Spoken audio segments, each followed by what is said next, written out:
Buenos días, Dios les bendiga. Bienvenidos a este tiempo de oración. Y les invito a que nos pongamos de acuerdo para poder orar por tantas necesidades que hay.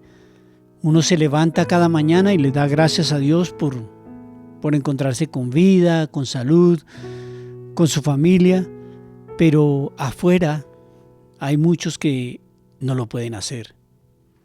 Hoy muchos amanecieron en un hospital, muchos amanecieron enfermos en casa. Y bueno, yo quiero que me ayudes a orar y a levantar los brazos espirituales de aquellas personas que están en dificultades de salud. Y pidámosle al Señor.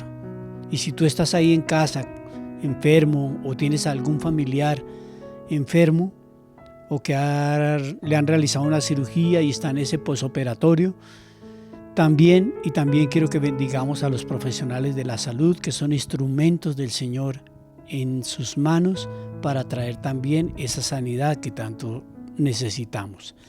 Padre, te damos gracias, Señor, y hoy queremos orar por sanidad, Señor. Esa sanidad física, Señor, que tanto a veces nos aqueja, nos duele, nos preocupa, Señor, y nos inquieta. Hoy venimos delante de ti a postrarnos, a humillarnos delante de ti y decirte, Señor, te necesitamos.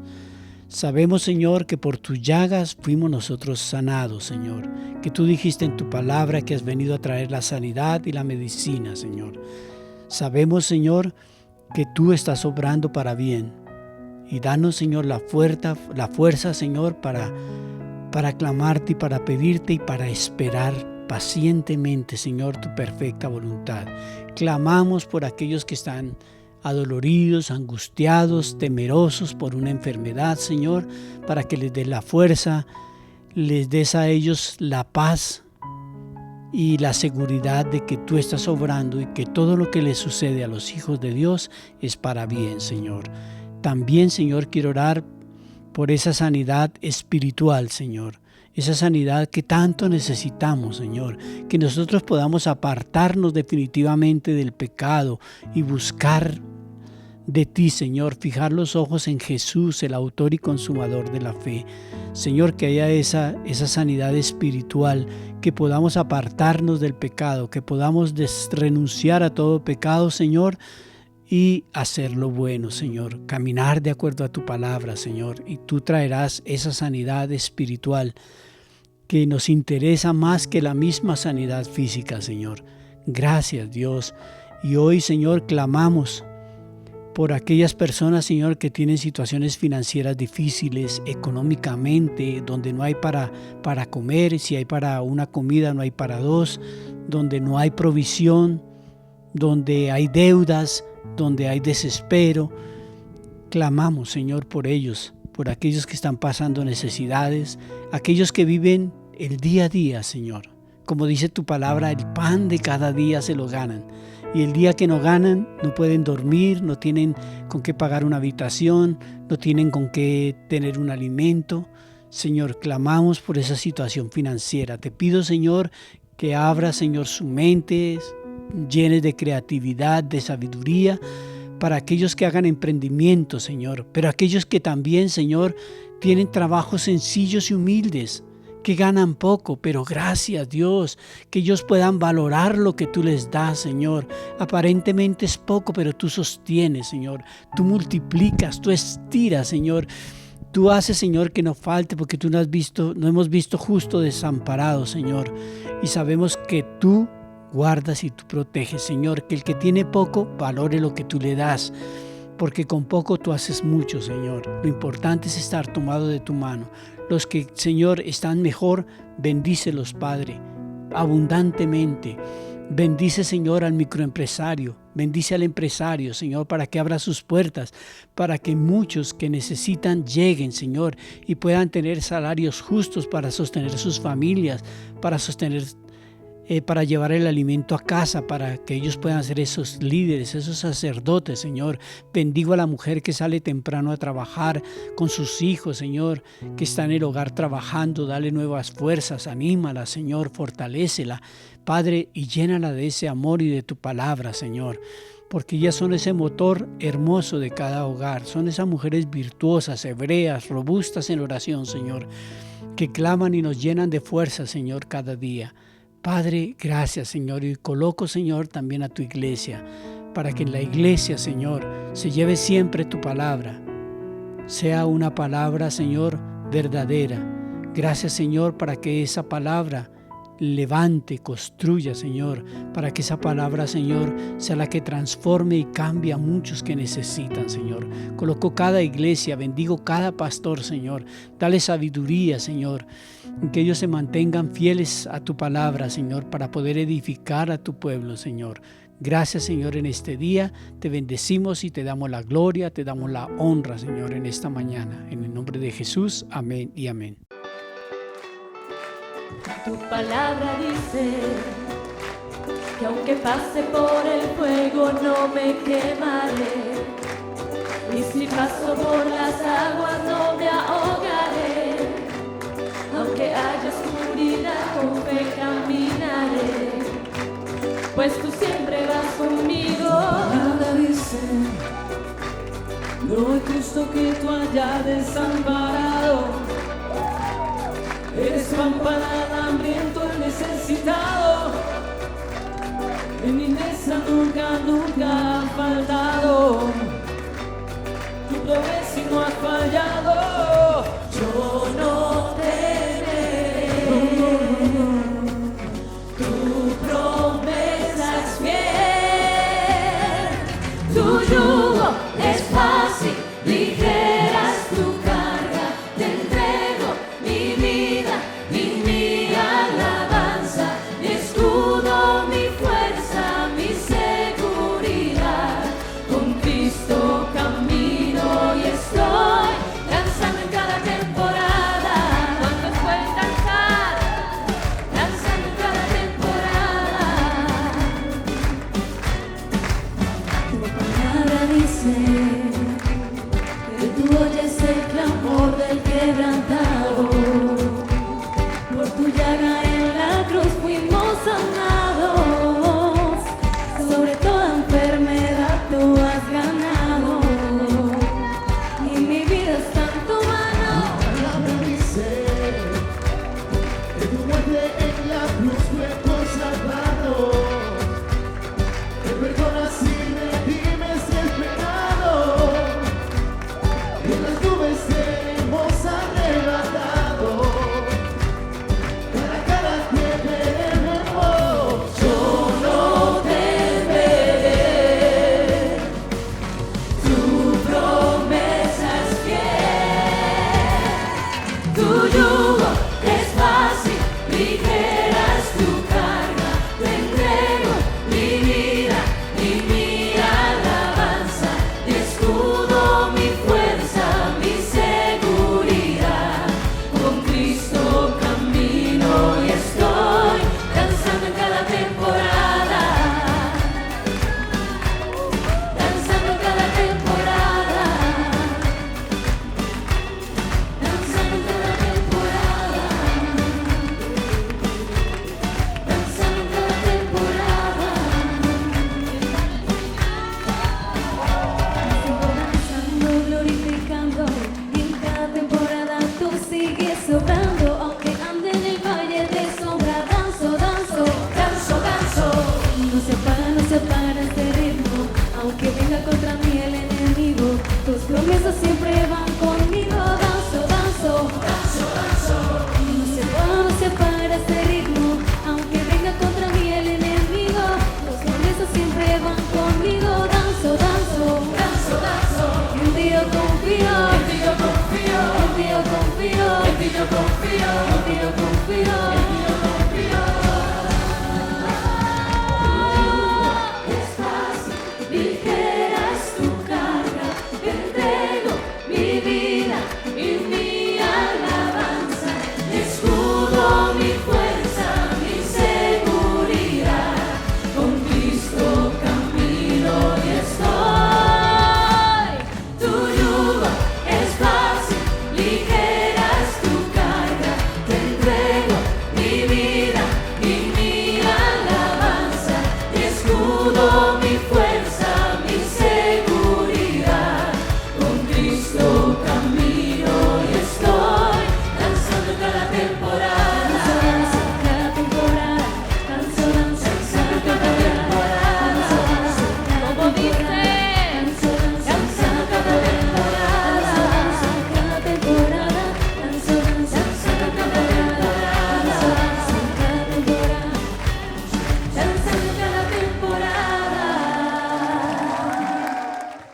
Buenos días, bienvenidos a nuestro devocional diario, que este devocional es algo que nos llena y nos nutre cada día.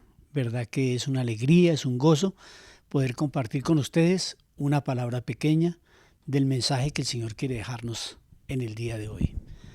Vamos a estar en Hechos, en el capítulo 6, del versículo 1 al 7. Esta palabra la he titulado Corazones dispuestos a servir. Y bueno, comienzo con una pregunta. ¿Cómo está tu corazón? ¿Dispuesto para servir? Entonces, para que dispongas también tu mente, tu corazón, y el Señor a través de esta palabra te puede hablar para que puedas disponer tu corazón para servir en la obra del Señor. Amén. Voy a leer en Hechos, dice la palabra, en aquellos días, como creciera el número de los discípulos, hubo murmuración entre los griegos y los hebreos. La murmuración era de que las viudas de aquellos eran desatendidas en la distribución diaria. Entonces, los 12 convocaron a la multitud de los discípulos y dijeron: no es justo que nosotros dejemos la palabra de Dios para servir a las mesas.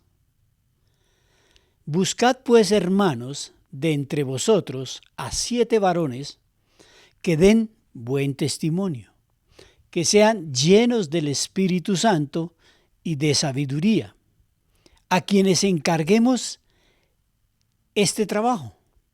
Y nosotros persistiremos en la oración y en el ministerio de la palabra.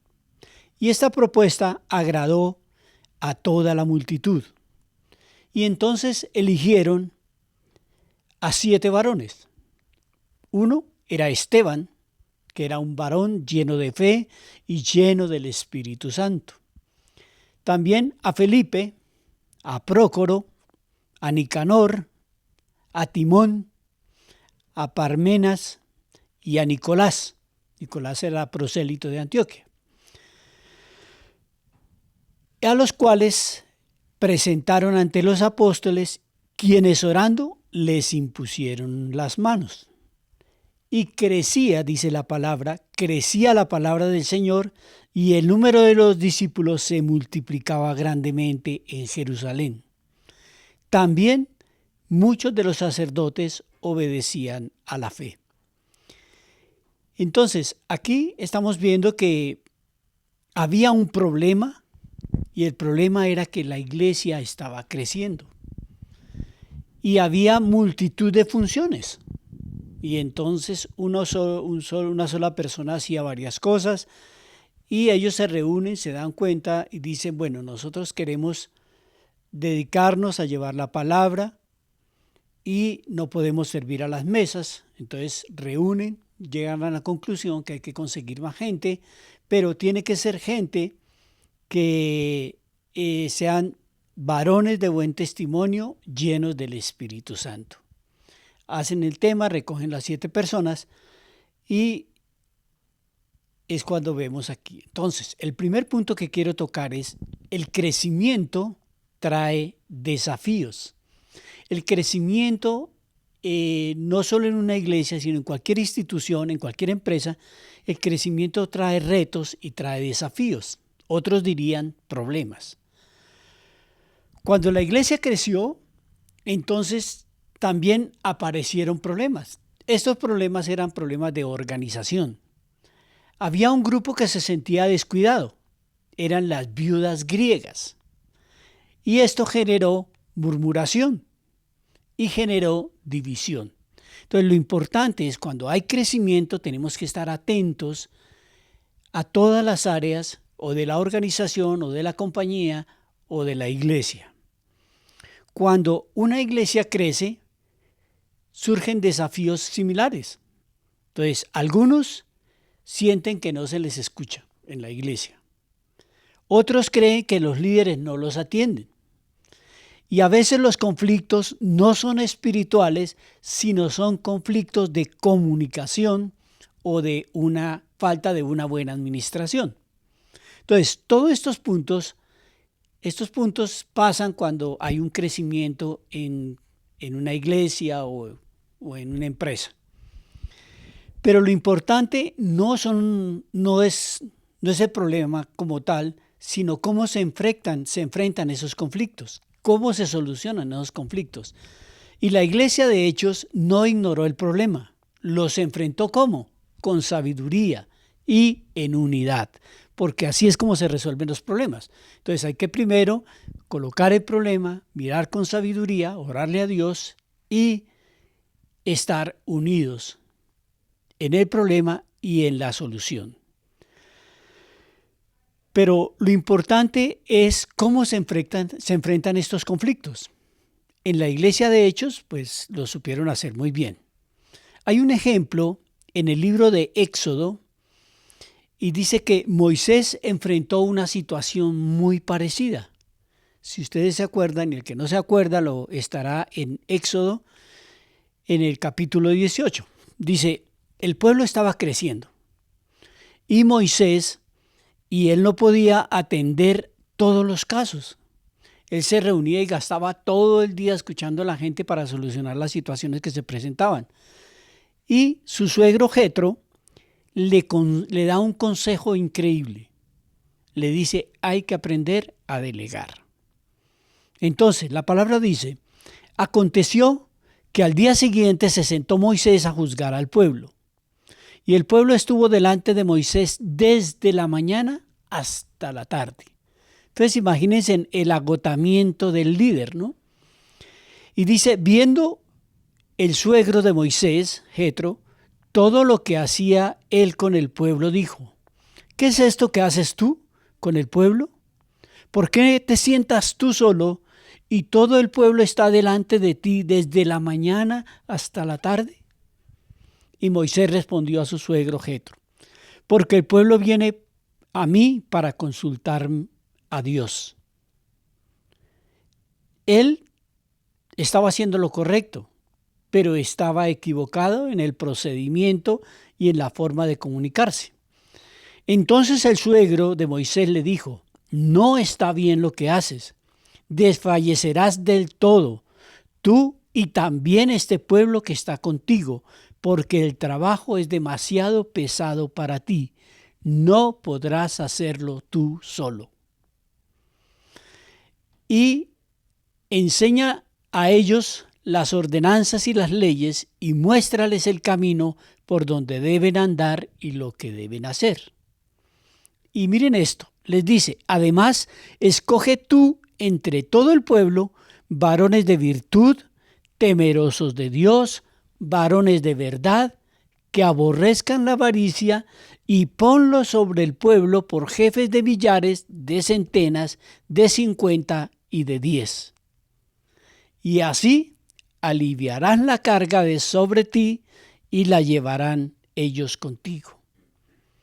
Entonces, aquí le está dando un excelente consejo a Moisés cuando hay crecimiento. Entonces estaba creciendo el pueblo y él quería hacerlo todo.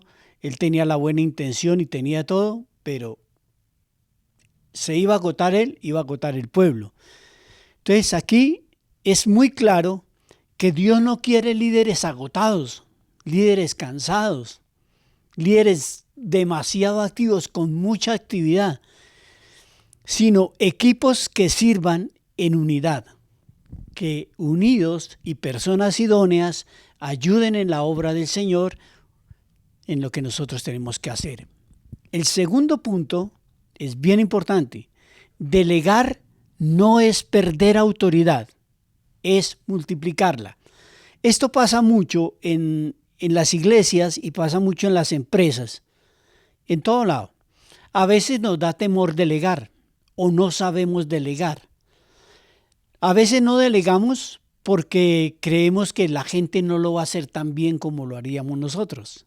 A veces no queremos delegar porque nos da temor de que las personas no estén lo suficientemente capacitadas o sean lo suficientemente idóneas para delegar.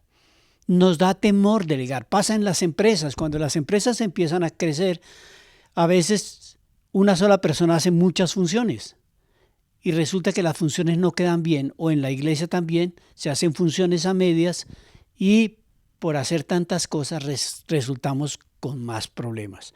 Hay que tener el concepto claro de un líder. Un líder debe aprender a delegar. Es montar un equipo, capacitarlo y, como decía ahí, personas idóneas.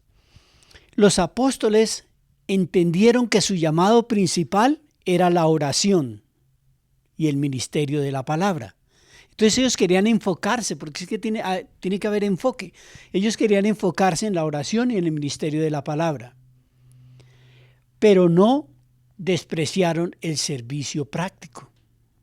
Por eso delegaron en hombres llenos del Espíritu Santo y con sabiduría. En la iglesia actual, muchos líderes quieren hacerlo todo. Hay líderes que quieren predicar, quieren visitar, quieren limpiar, quieren administrar, quieren aconsejar, quieren tocar instrumentos, bueno, de todo.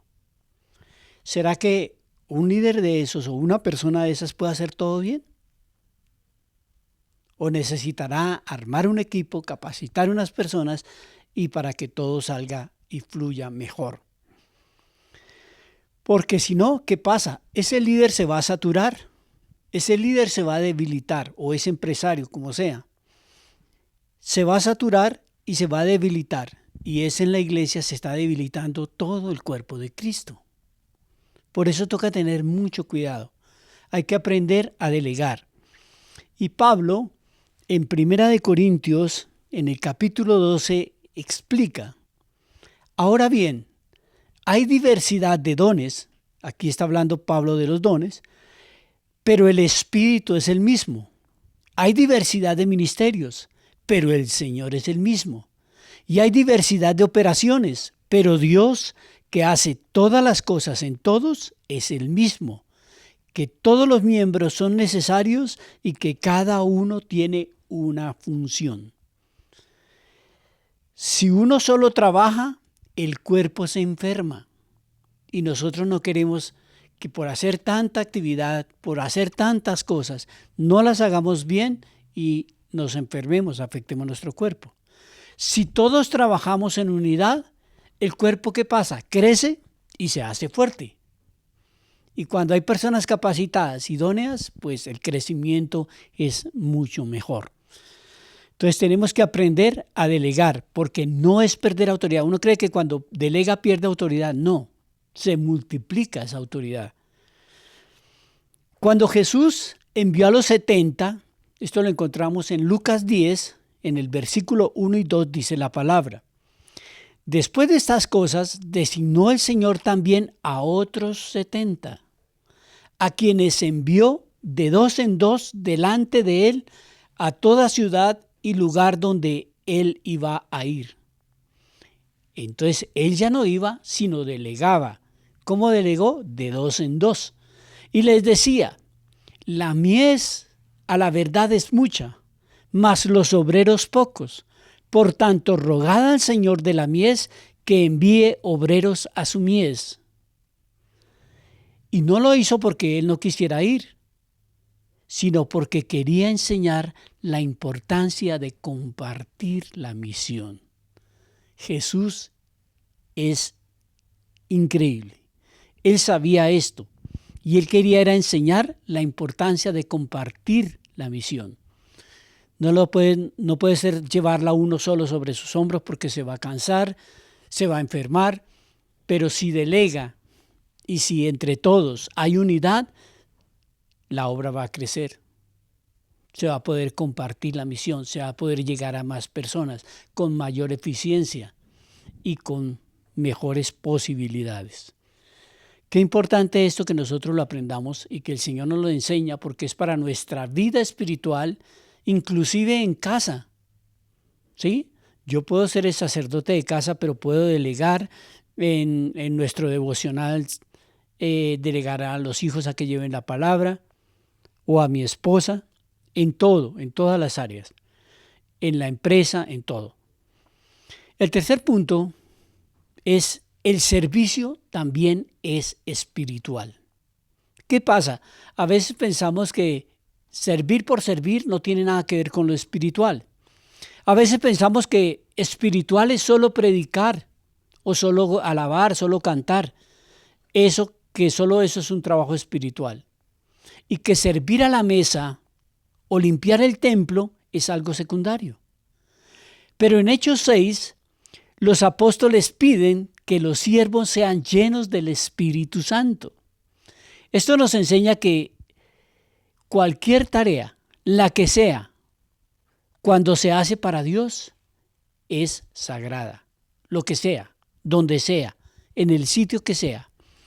Un ujier que sonríe al recibir a alguien en la puerta un domingo, o el que acomoda las sillas, o la hermana que prepara el café, o el que maneja el sonido, o los de alabanza, o los que están atentos dentro del templo, todos ellos ministran. Cada servicio, cuando nace el amor y la llenura del Espíritu Santo, está edificando el reino de Dios. Es la importancia del servicio. Eso también es espiritual. Es con el gozo de servirle a Dios, el gozo de atender al semejante, el gozo de que todos conozcamos del reino y haya unidad.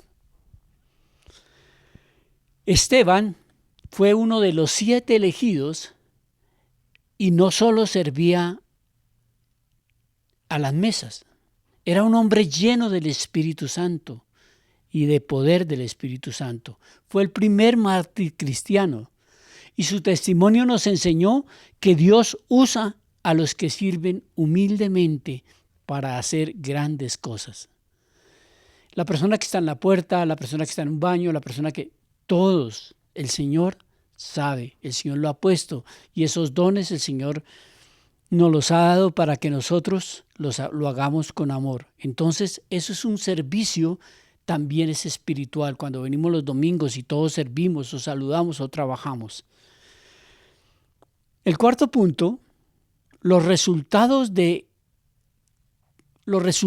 una iglesia ordenada y espiritual. Qué importante en una organización ser ordenado y ser espiritual. Dice la palabra, y crecía la palabra del Señor y el número de los discípulos se multiplicaba grandemente en Jerusalén. Cuando hay orden, cuando hay unidad y servicio espiritual, Dios bendice este crecimiento. Por eso, la importancia de una iglesia ordenada, la importancia de una iglesia trabajando en unidad y la importancia de tener ese servicio espiritual para Dios. Y Dios bendice el crecimiento. Una iglesia desorganizada se estanca, pero una iglesia llena del Espíritu de Dios se multiplica. Hoy, cuando la iglesia enfrenta conflictos, lo importante no es buscar culpables, como estaba pasando cuando iniciamos el relato, que había problemas, sino tenemos que buscar no culpables, sino soluciones espirituales y soluciones prácticas. Cuando se sirve con amor, el evangelio fluye con poder. La palabra de Dios fluye con poder. Por eso, qué importante ser ordenados y espirituales. Cuando se sirve con gozo y bajo la dirección del Espíritu Santo, Dios restaura la unidad y la misión. Entonces, qué bueno hoy que podamos detenernos un poco y mirar lo que nos quiere hablar el Señor en el día de hoy. Que el crecimiento trae desafíos, que delegar no es perder autoridad, es multiplicarla. Que el servicio, cualquier tipo de servicio que hagamos, también es espiritual, también tiene un valor y Dios lo ve y lo respalda. Y que los resultados de una iglesia ordenada y espiritual traen esa bendición tan grande y Dios restaura la unidad y la misión. En conclusión, aquí en Hechos capítulo 6 nos enseña varias cosas. Una, toda iglesia en crecimiento enfrentará desafíos, pero Dios da la sabiduría para resolverlos. Segundo, que delegar y servir en unidad permite que el cuerpo de Cristo funcione bien. Tercero, el servicio, aunque parezca pequeño, aunque parezca no tan importante, es sagrado cuando lo dirige el Espíritu Santo. Por eso queremos personas llenas del Espíritu Santo para servir como lo hicieron ellos cuando hicieron la elección de los 7. Bueno, inclina tu rostro, dale gracias a Dios por este tiempo, un tiempo devocional hermoso que nos ha dejado una gran enseñanza para la iglesia, una gran enseñanza para nuestra vida en casa, en familia y para nuestra vida empresarial, en nuestro trabajo, en nuestra empresa. Padre, te damos gracias, Señor, y hoy hemos entendido, Señor, lo que tú quieres decirnos. Quizás de pronto nos hemos sentido olvidados y poco valorados dentro de la iglesia o poco valorados en nuestro trabajo o en casa también. De pronto hemos pensado que lo que hacemos no es importante y que no es importante para Dios, pero si Dios te ha dado algo, no importa por pequeño que sea, donde quiera que estés, si en tu trabajo no es tan importante lo que tú haces o dentro de la iglesia o donde quiera que sea, Dios te ha puesto ahí y para Él es importante si tú lo haces con el corazón y lleno del Espíritu Santo, porque nosotros trabajamos para Dios y a Él le servimos. Y hoy es importante y por eso el Espíritu Santo te dice, yo te llamé para servir y en lo poco te haré fiel para lo mucho. Entonces, esto es, tú le estás sirviendo a Dios donde quiera que estés. No importa lo que diga la gente, no importa lo que piense la gente, pero no menosprecies lo que Dios te ha dado. Dios te ha dado algo, lo importante es servir y hacerlo con amor, servir y hacerlo en unidad, apoyando a los demás a la obra o al objetivo o al propósito de la compañía. Por eso es bueno que hoy digamos, Señor, dame un corazón dispuesto para servir, un corazón que anhele servir en tu obra, Señor. Enséñame a hacerlo con amor, con sabiduría y bajo el poder del Espíritu Santo. Hoy te doy gracias por lo que quiero hacer, Señor, si estás colocando en el corazón de mis hermanos, servirte en la iglesia, Señor, llénalos de ese amor, llénalos de esa pasión, de compromiso, que no sea una emoción, Señor, que sea una convicción de querer que el reino se extienda, que la palabra de Dios y que todos los que lleguen a la iglesia puedan conocer de ti, Señor. Padre, que ese servicio, no importa dónde me ponga, sea grande, sea pequeño, que todo lo que nosotros hagamos sea para tu gloria y para tu honra. Bendecimos, Señor, a cada servidor. Bendecimos, Señor, a tu pueblo. Bendecimos, Señor, cada hogar, Señor, donde hay orden, donde hay pasión por servirte, por llevar tu palabra, por conocer cada día más de ti. Padre, en esta mañana te decimos gracias y te damos la gloria y te damos la honra. En el nombre de Jesús, amén y amén.